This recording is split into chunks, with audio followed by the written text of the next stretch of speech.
Chapter 36. I wish he'd at least talk to me. Ju Hui kind of felt that Jin Woo was being rather cold-hearted here, not saying a single word until now. In the end, Ju Hui stopped walking first and with some difficulty, broke the ice. Actually, I think it'll be impossible for me to eat anything today. Let me return this to you in the meantime. Ju Hui handed over a magic crystal to Jin Woo. It was none other than the same crystal he entrusted to her back in the underground temple. The tips of Ju Hui's fingers were trembling as she handed over the crystal. That incident had been only a few days ago, and she had to go through another one today. Ju Hui was the type of person to get scared quite easily. He could easily figure out what she meant by being unable to eat anything. But, today isn't the only day. There's no need to return this to me now. Ju Hui shook her head slowly. I'm going back home next week. He heard that she was quitting the life of a hunter, but now, it seemed that she was leaving the city altogether. Jin Woo formed a rueful expression. Is it because of that incident back then? Well, it's not simply because of that, but perhaps she ended up recalling the events of that day. Ju Hui's complexion darkened. Jin Woo quickly changed the topic of their conversation. Where is your family home, exactly? It's in Busan, actually, Mr. Jin Woo. Suddenly, Ju Hui's expression became quite serious. Why yes. Sensing that the mood had become somber, Jin Woo quickly wiped the smile off his face and formed a serious expression as well. Ju Hui slowly, carefully combed over Jin Woo's face.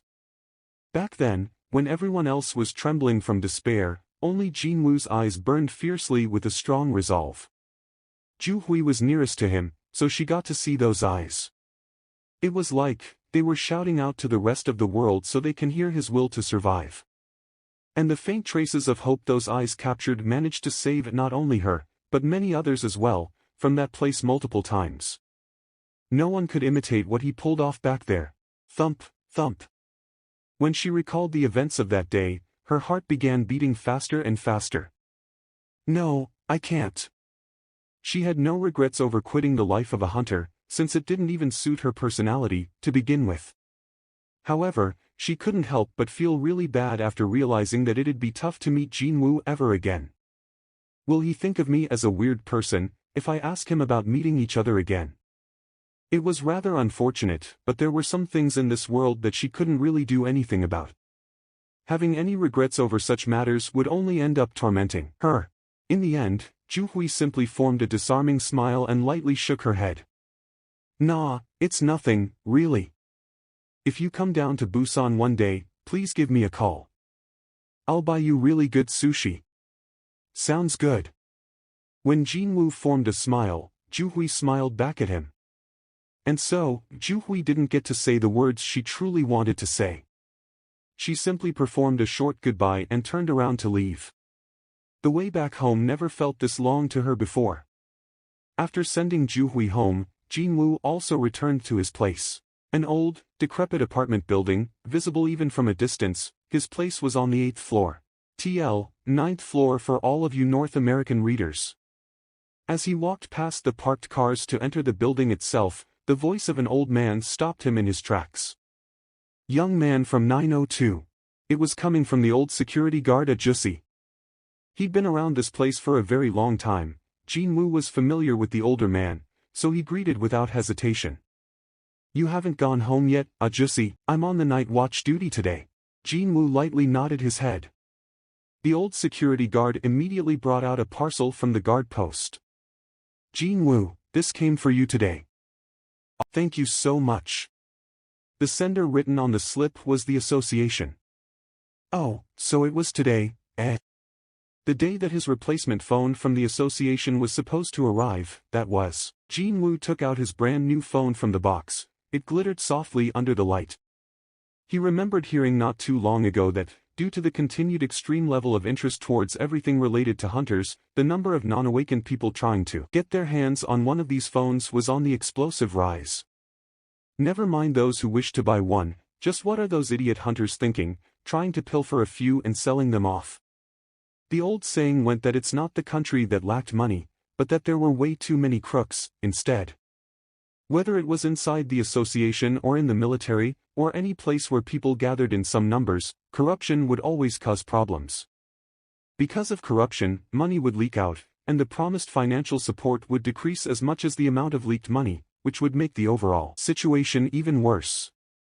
This would eventually mean that those who were supposed to benefit from the system in a rightful manner got screwed royally in the A*S. That was why I got worried, but fortunately enough, there were seemingly no problems with his new phone. While waiting for the elevator to arrive, he had nothing else to do, so he switched the phone on. And well, there was a mountain of unanswered messages and missed calls. Will I even be able to check all these out?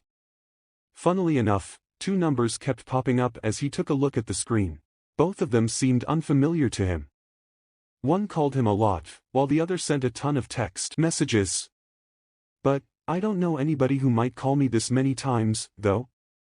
Jinwoo tilted his head slightly, before deciding to check the text messages out first. Hello, I'm from that hospital. If you have free time this week. Was I bothering you? I just thought we could chat for a... He belatedly remembered a certain person's face. Indeed, it was the face of that pretty nurse from the hospital, the one asking for his number back then. Was her name Choi Yura? He couldn't say that she was bothering him, but he got this feeling that the moment he replied back to her, his life might get really and unnecessarily complicated in a heartbeat. So, I'll pass. Next up, the number that called him repeatedly. Jinwoo pressed the call button. A fairly new and catchy pop song noisily greeted him as the ringtone. Hearing that, Jinwoo could more or less guess who this number belonged to. The call was connected pretty quickly. Hello? Yup, indeed it was him. Jinwoo leaped a right chuckle after his guess was proven correct. It's me. From today onwards, call me only on this number. You finally got your phone, Hyungnim. Of course, it was none other than Yoo Jin-ho. Jinwoo did write down the boy's contact number somewhere, but he had never called it before, so it was a little wonder why he failed to recognize it. Yoo Jin-ho spoke with a rather excited tone of voice. I was actually thinking of giving you a call just now, Hyungnim. I've finished recruiting the team members, so I'll be coming around tomorrow morning to fetch you. Just from hearing that voice, Jinwoo could picture Yoo Jin-ho's happy face. Jinwoo also chuckled lightly. Alright, see you tomorrow, then. Click. As Jinwoo ended the call, the elevator arrived on the ground floor and its doors slid open. Ting! Finally, the raid would start for real from tomorrow onwards. His heart beat faster just from thinking about it. Let's level up as quickly as I can. He'd raise his levels, enhance all his stats, and become stronger than everyone out there. Once he became a truly powerful hunter, he'd be able to get his hands on money, fame, and influence, and tomorrow would be his first step towards that goal. The east of the United States. Late at night, Hwang Dong-soo was the main hunter of the guild, Scavenger, one of the top guilds in the entire USA. Not only that, but he was also an S-rank as well. And just before he went to sleep, he received a phone call informing him of a shocking matter. My older brother is dead? I want you to speak slowly, and tell me everything in detail. Got that? The name of his older brother was Hwang Dong-suk. Apparently, he entered a C-ranked gate and lost his life. My older brother and his 8 teammates all died, and only 2 others escaped unhurt. And the 2 who survived were only a rank D and a bloody E. Something smelled fishy here. The older brother Hwang Dong-soo knew would never sacrifice his own life for a far weaker teammate. Also, what if that said teammate happened to be a temp? There was no need to even mention it. However, only the ranks D and E walked away alive, while his older brother and other C-ranked hunters all perished in that dungeon. There's something going here. Hwang Dong-soo's eyes became incredibly sharp. Right now, he was in a far-off foreign nation after being scouted away by one of America's top guilds, but back when he was still in Korea, his brother did everything possible to look after him and be a good brother. He might not have been a good human being, but he was a great, precious brother. I was planning to invite him here once I've secured my foothold, but now, to think, he'd meet an accident before that happened. Hwang Dong-soo bit his lower lip. Fax me all the information on the 2 surviving members. My number is TL, yup, it said, fax, in the raw. No emails in this world, then. Huang Dongsu ended the phone call and then called his manager next. The call got through pretty quickly. Mr. Huang, you're calling me quite late. What's going on? Laura. What would happen if I were to kill some people in Korea? Do you really mean that? Yes. There was a bout of silence before the woman's voice continued on.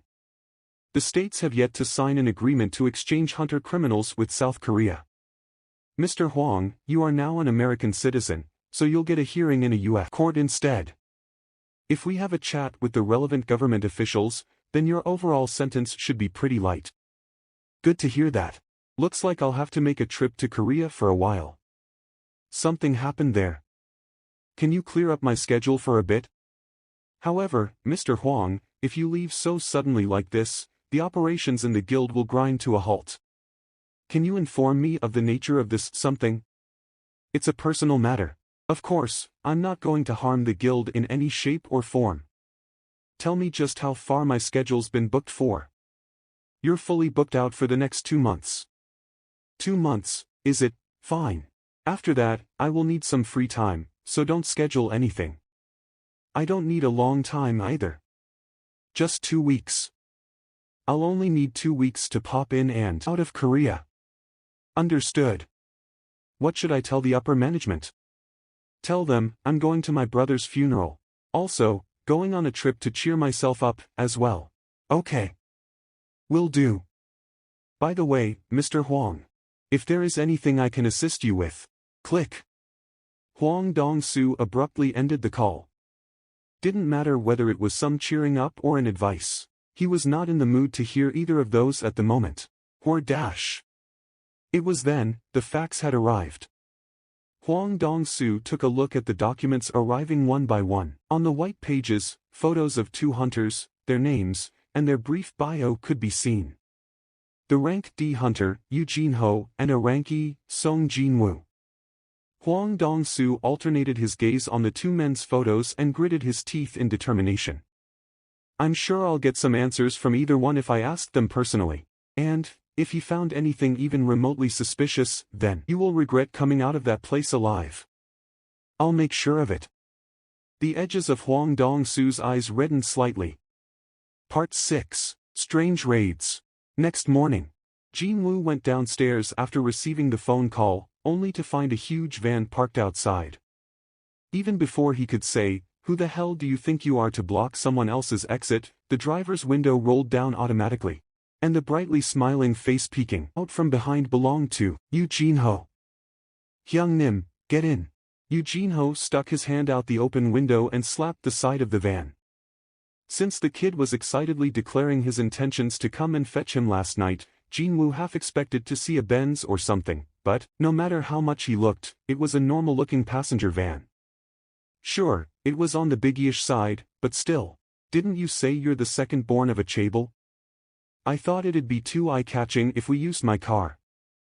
I bought this guy not too long ago to use during our raids.